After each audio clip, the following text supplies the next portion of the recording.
Well, before I get started, I'll tell you I'm having YouTube problems and I don't know how to fix them.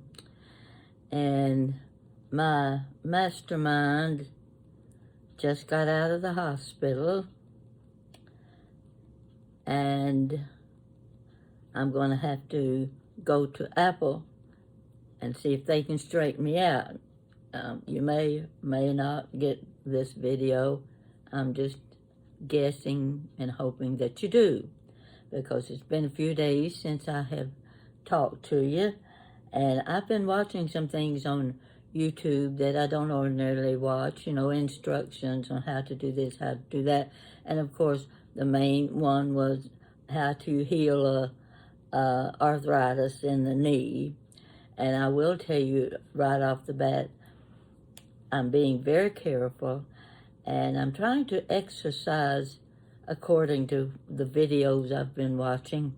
Funny how YouTube can pick up on something you say or show on YouTube, and they start posting all of these remedies for you. So I've been reading some of them. They make sense if I'll just follow their rules and do it the right way. So right now I'm not limping, I'm walking slowly, but the pain is not there, and I'm taking my Tylenol regularly to make sure that I can stay pain-free. So hopefully this might go away. See, I'm thinking positive. I tend to think positive on most things. I've always, with my family, when they start saying, you need to see the doctor, you need to do this, you need to do that, and I've always said, give it 3 days and it'll go away, because that's my rule in pain and agony and misery and whatever. So much for my arthritis. I'll start off first with, I want to show you, we finished the book that my cousin Homer Bird wrote, and I hope you did enjoy the story, because a story like that, it's true. Everything about it is real. The names, the places, and it's a part of history, an important part of history, because it's the kind of thing that we could repeat again and again if we don't watch the way we live and the way we run our own country. So anyway, I ran across a picture in my photo file, and I don't know how long ago this picture was taken, but he was standing with another one or two of my cousins, and I cut it out, and this is what Homer looked like.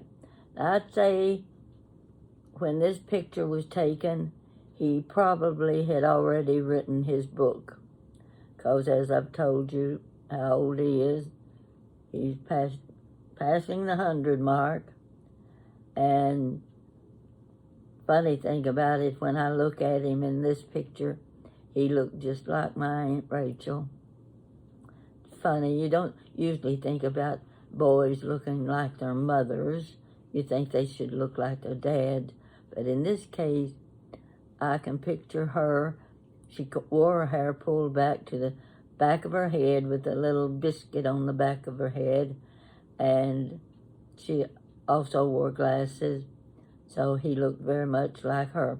So I thought you would like to see the man you've been reading about and his story. And I don't know how, I didn't even know I had this picture, but it's a good picture of him. So just keep that in mind when you happen to read or reread his story. And do pass it on to your friends. Tell them to watch the story, watch me reading the story.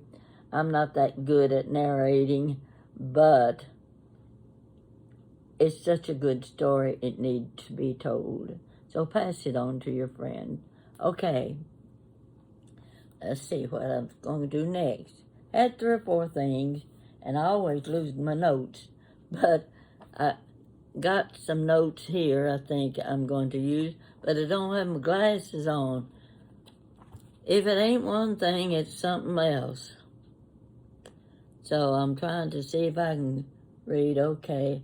Oh, yeah, I had a note here. I was watching. Oh, I know what I was watching. You know, you can go on YouTube and get the Johnny Carson show. And I was watching the one where he had banned celebrities from his show for one reason or another. So there were a few of those I was interested in seeing. Of course, I knew Joan Rivers was one of them. There were 1 or 2 that I didn't recognize who they were. And, of course, even Bob Hope. I didn't know he banned Bob Hope from his show because I'd seen him on there so many times. And, okay, Robin Williams. I can't remember now. There was a bunch of them. But, now I don't know why I'm telling you this. Oh, I know why it was. Wayne Newton was one. Wayne Newton was little more than a teenager when he was going on Johnny Carson's show. And you know how popular he became. In fact, he, at one time, was one of the most popular celebrities, I'm going to say, in Hollywood. But in watching him on Johnny Carson's show in the rerun I was watching, it showed the Aladdin Hotel. Oh, that's where I stayed when I went to Las Vegas that time. This was in 1977, and that hotel had only been built, finished. Well, I should say it opened 2 months before I went to Las Vegas for the meeting, and the film was showing the Aladdin Hotel because I couldn't remember what it looked like on the outside, but I also did not know that when I was there, Wayne Newton owned the Aladdin Hotel. So in reading it, gave a little bit of history, and he eventually filed for bankruptcy. They all file for bankruptcy sooner or later. But I thought every time I start to tell anything about my trip to Las Vegas, I forget the name of the hotel. Maybe I can use the word association. You know how that works. When you can't think of the name of something, associate it with something else and bring up that other subject, and that will refresh your memory. I did that with Mitch Gaynor. I loved South Pacific movie. Oh, I watched it over and over. Such a good movie. And anytime I wanted to mention Mitch Gaynor's name, I couldn't think of her name. What is her name? And it finally occurred to me. My cousin, in fact, it's Homer's niece, is named Mitzi. Now, she's the only other person I knew named Mitzi besides Mitzi Gaynor. So when I was trying to think of the stars in South Pacific, I would think, my cousin Mitzi. That's it, Mitzi Gaynor. See, that's what you call word association. Just hope you can think of the word you're associating with. Okay, that's just a minor thing to mention, but since I was looking at the Aladdin Hotel on the Johnny Carson show, I thought I'd just mention that. In fact, word association does work. And many times, this is what I do. I'm trying to think of, let's just say, uh, Clint Eastwood. Oh, what's his name? Oh, I can't think of his name. What's his name? I can think of movies played in or something. But this is what I do. I start with the alphabet, A, and the name that will pop in your mind, like Adam and Aladdin. Well, when I get stopped, I go to the next. B, Bert, no. Bob, no. Okay, C, Charlton Heston, no. Clint Eastwood. That's how I finally come up with the name I'm trying to remember. Just start with the alphabet, and either the last name or the first name is going to pop up in your mind. Because, if someone asks you, how many people do you know with the name beginning with an I? The first one pops in my mind is Irene Dunn.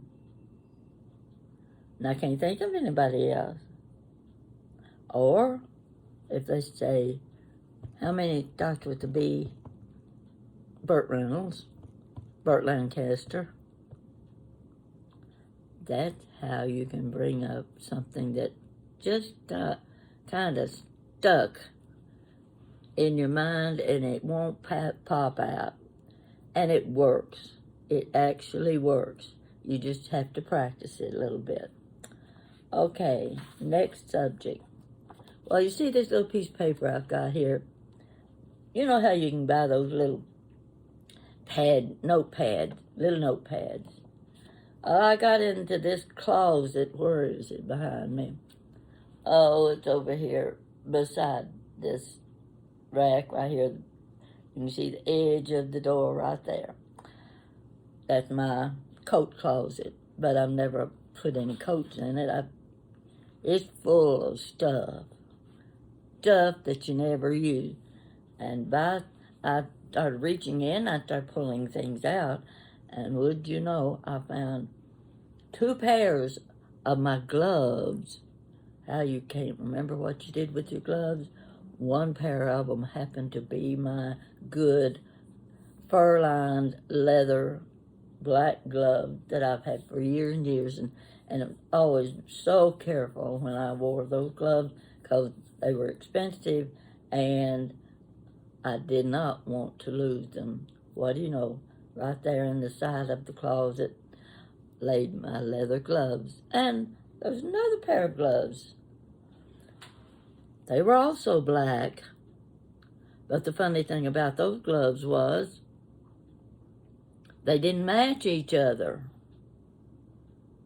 They were, but if worse come to worse, one was for the left hand and the other was for the right hand. So at least if I needed a pair of gloves, whether they matched or not, I had a pair. Just a simple little thing like that. But while I was searching through, I opened the box. You don't have a clue what's in these boxes. I opened a little tin box and I thought, oh goodness, it was a pattern box. I thought, what in the world is this? Well, would you know, it had notepads in it. And I'm constantly writing notes on the back of my envelopes. When the mail comes, you lay it over in a little stack and you keep laying your bills and whatever over in a stack. That way you don't have to look very far if you're looking for a specific envelope. And when I need to write a note, I just turn the envelope over and I write on the back side of it. But I never know which envelope I've written the note on. So I opened up that tin box and look what I found. This. You're familiar with these. Look at that. I've got a whole stack of note cards. What do you know? Now, I don't have to use my envelopes anymore. I can use, let's see how much these things cost. I can't read it, don't have my glasses on. Or we don't care what it costs. Just think of how many notes I can write and save, and when I need to know where did I write that, it's going to be on one of these little pieces of paper. Just like the notes I've got right here. See? Got a little note. And I'm trying to remember. One of the things I was trying to remember, I didn't put on here. And I had sat there for a solid hour watching YouTube. I was watching Jean Robertson. You know who she is. She was a very famous comedian. She was a Miss America candidate years ago. Tall lady, and absolutely the funniest person I have seen as a stand-up comedian. She would walk back, and I don't know how she remembered all this stuff. She could just pop it out like that, and she'd walk back and forth across that stage with her microphone in her hand, and I think, goodness gracious, she's got on those tall, high heels. She just keeps moving, and talking, and there's never a pause. And I was sitting there laughing my head off at this woman. And you know, it bothers me a little bit when I think about somebody like her. She was so entertaining. She told some of the best stories. And I know they were all based on true stories. And she could be so funny. She's the only comedian I've seen on TV that can make me laugh out loud. And I sat there, well, I think it was more than an hour. I may have been there 2 hours watching her perform. And I got to thinking, oh, if only I could tell stories like she does. And I got to thinking about some things when she would mention, she'd be in the middle of the story. And I think, yeah, I know, I remember that too. So and so. So I started talking to myself to see if I could tell my story the way she did. There was never a pause, not even a pause, when she was telling her stories. And I think, how does she remember all of her lines so well? So I sat there and I started associating my story with what she had just told. And it was good. It was good. I thought, it's funny. What I'm telling is funny. But the sad thing is, like while I'm talking to you, and these things that are important to the story, I forget them. I forget. And I get to that point, what was I going to say next? What was I going to say? Or what was that person's name? Or where was it? It just flies away, just like a little butterfly. But if you get a chance to watch her videos, if you're down a little bit, watch Jean Robertson's videos. She will perk you up like nobody else can. And she has me laughing out loud. It takes a lot for something to be that funny, to make me laugh like that. So I'm giving you just few suggestions of things you can do, because, gosh, here, I've got two male friends, and neither one of them worth a hoot. I'm not going to tell you their names either, because they stay sick all the time. They're sick all the time. There's nothing I can do to help them. They have serious conditions. And they have done so many good things for me. And it really bothers me. It worries me to think they're too young to be going through all of this. And that's what I thought about Jean Robertson too, was she makes us laugh. She makes us so happy when we're watching her. And why did the Lord have to take her from us? Don't you ask questions like that sometimes too? Why did he have to take her away from us? I can't answer, but I'm so glad that we've got her videos we can watch.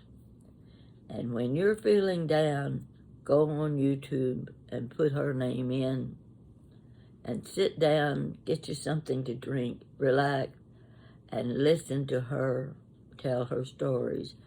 And you will have tears in your eyes from laughing. Now I want to get to my story for today. Yeah, I knew you'd want to know all this stuff. Okay, my story for today. I got to thinking about the time. Well, it's about the time I was living in Corbin. My shop had burned, and I still had all my craft ideas and things I would do on the side, and sewing a lot. And I didn't have anything else to do while I was looking for another job. So I don't know how I met this lady. I have no idea how I met her.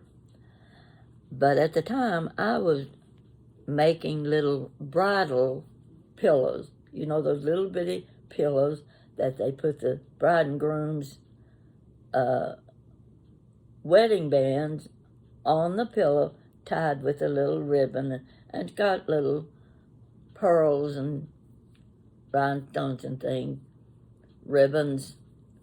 And the little boy, you know, the little boy that comes down the aisle, he carries the little ring pillow. Okay, I was working on things like that when I met this lady.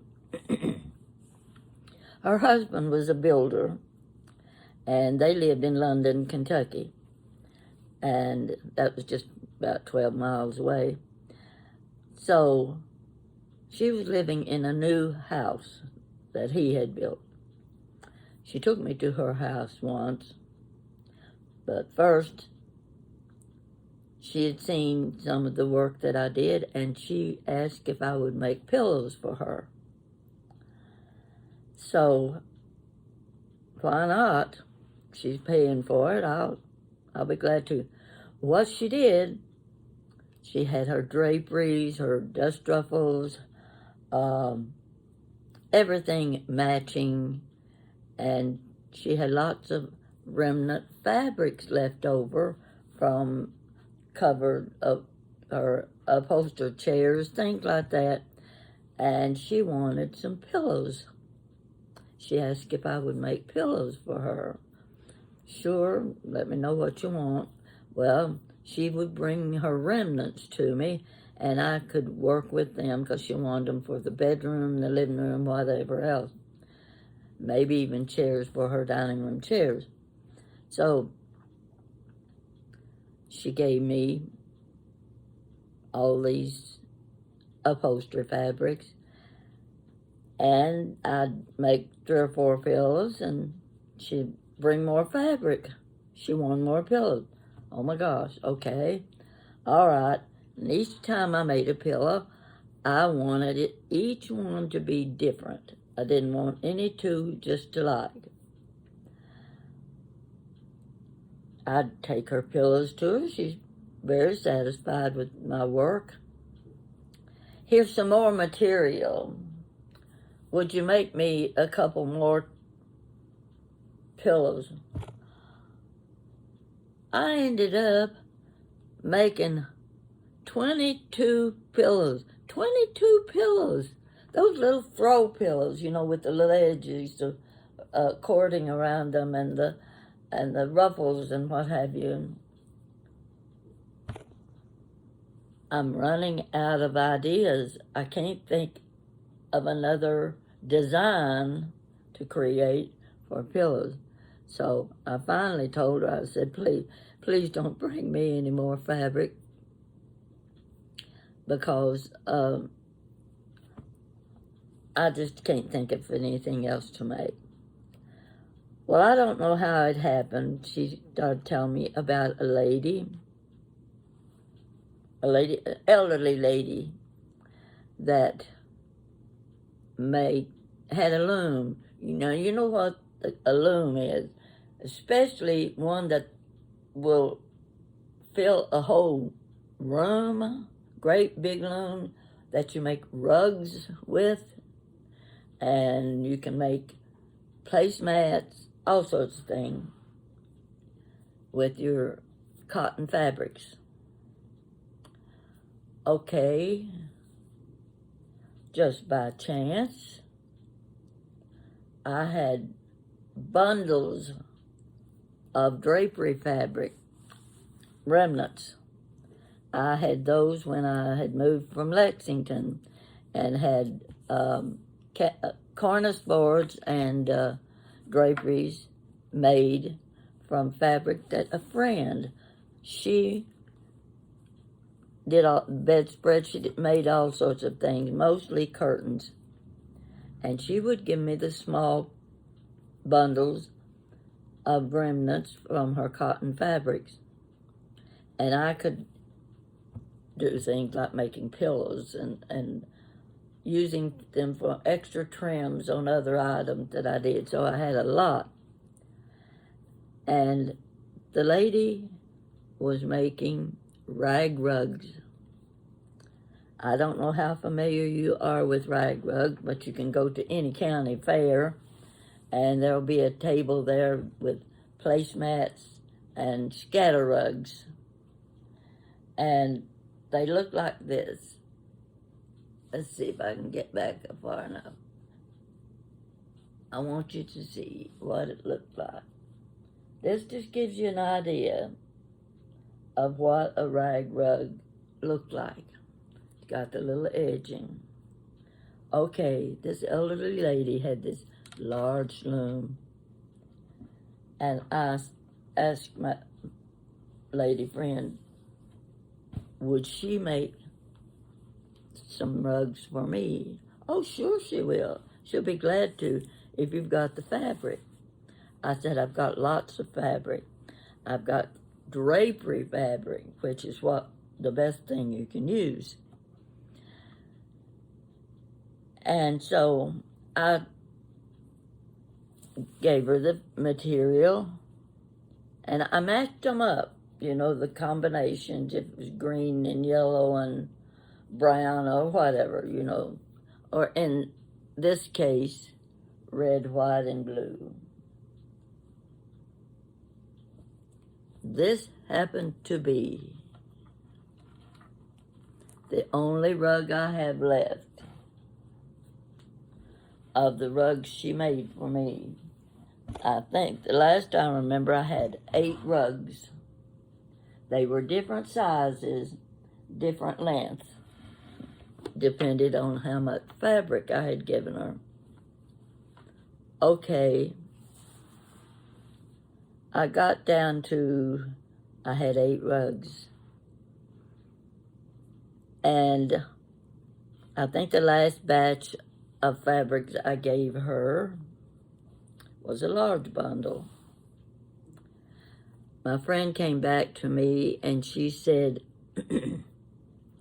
she was going to have to charge you more for this one because it was larger than the others. It was about 2 feet longer. It was at least 6 feet, 6 feet long. And I said, okay. And I said, how much does she want? She said, well, she said she would have to charge you $2.50. $2.50.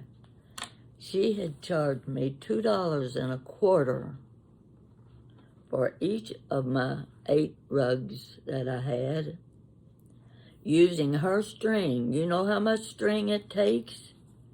This kind of string right here. You know how much it takes to weave this? Look at those little stitches back and forth across. That's a lot of thread. She was providing the thread. I was providing the fabric.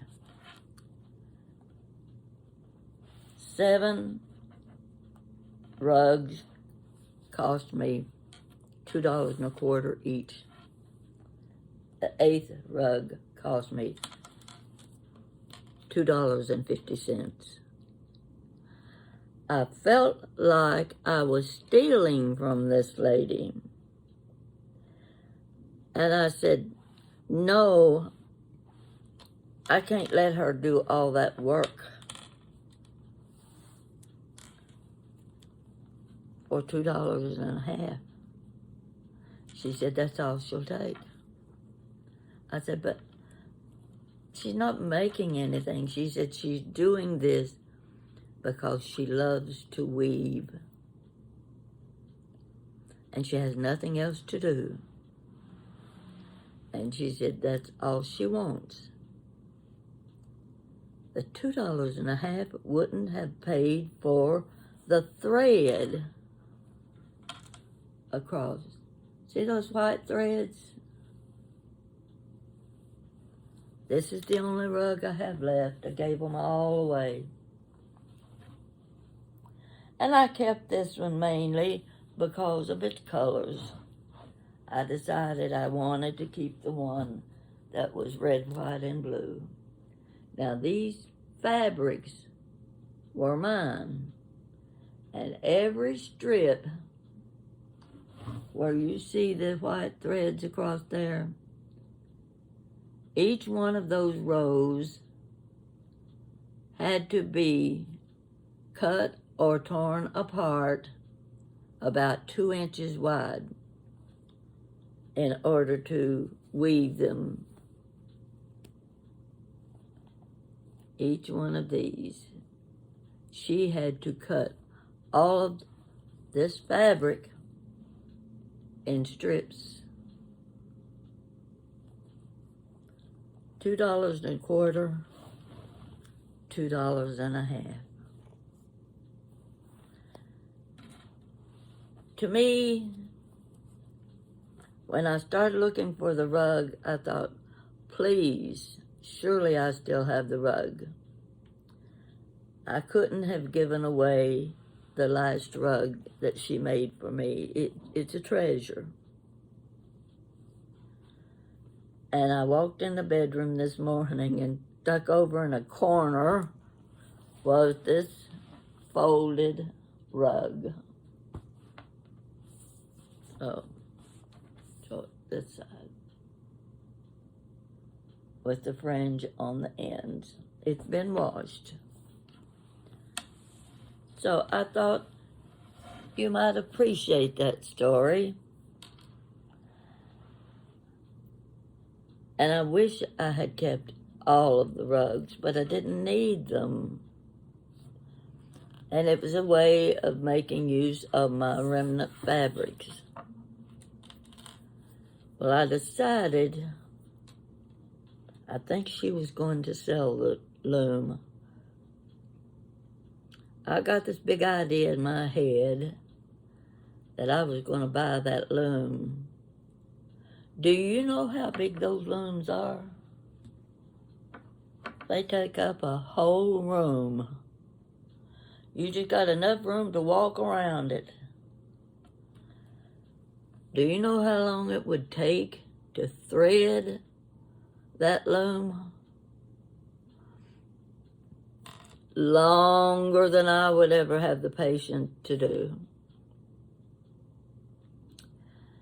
But I just wanted you to see, and next time you go to a county fair, look for something like that.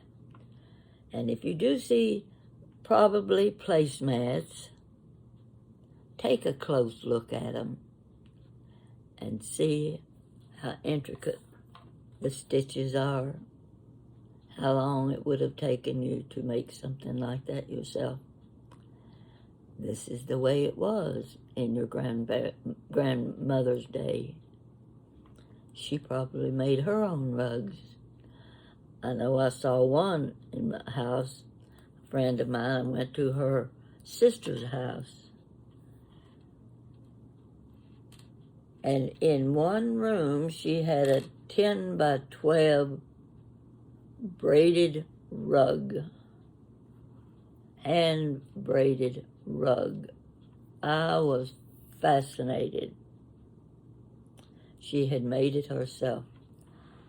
Another one of those things that your grandmother made. And all those things were made out of scraps.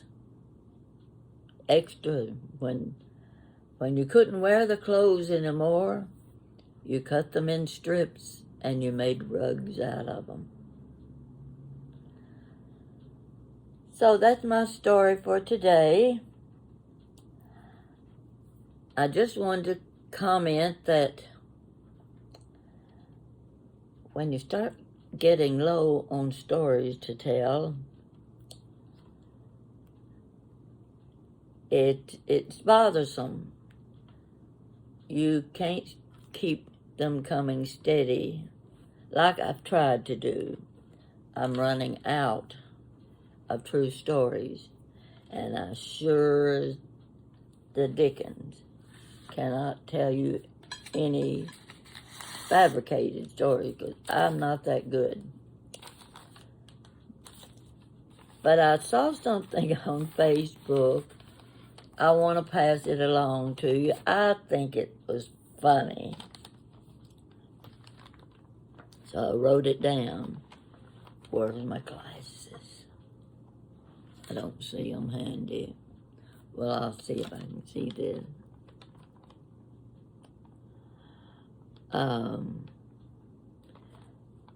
Listen closely. Never take a sleeping pill and a laxative on the same night. I don't think I need to say any more, but when I read that, I had to laugh. And with my knee condition, you don't know how long it takes me to get to the bathroom. Some people could run around the block quicker than I could get to the bathroom, so keep that in mind. Never take a sleeping pill and a laxative on the same night. That's all I've got to tell you today. Another one of those days it's fair outside, but I haven't been out to see how warm or cold it is.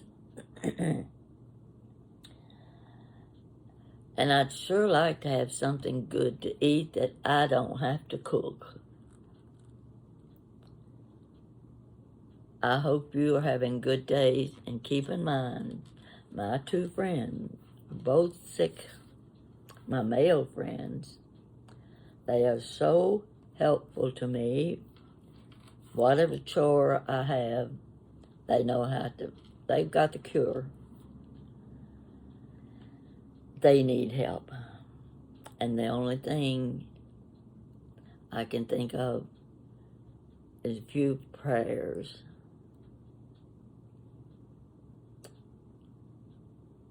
I hate to think that I'm 89 years old and my friends who are caretakers are having so many physical problems. So I can't complain about my aching knee, Just get used to it and do a little exercising. That's the best I can do. And be satisfied with the good health that I do have. Keep these two young men in your prayers for me. And let's see what I've got on now. My sister said, send me some bracelets and necklaces. She wants the long ones because she can't reach around behind her neck to hook them. You know, those that have to be hooked like this, you pull the little spring back. It's awful hard to do that when you reach behind your neck to do it. So I'm trying to pick out some jewelry for her, because she likes to have something pretty to wear to church every Sunday. So I'm sure I'll come up with something. And I've got my matching red earrings, my red necklace, and I can't remember if I made this necklace, this bracelet or not, but I remember when these were very popular. Let me get it up here where you can see it, where you matched up your beads. And this is one of those bracelets that also has the little pinch hook that you have to hook into the loop. And it's not easy to do when you're having to do it one-handed. But I really like this bracelet. And I'm sure you'll like it too. So you take care, have a good day, and stay healthy. Thank you.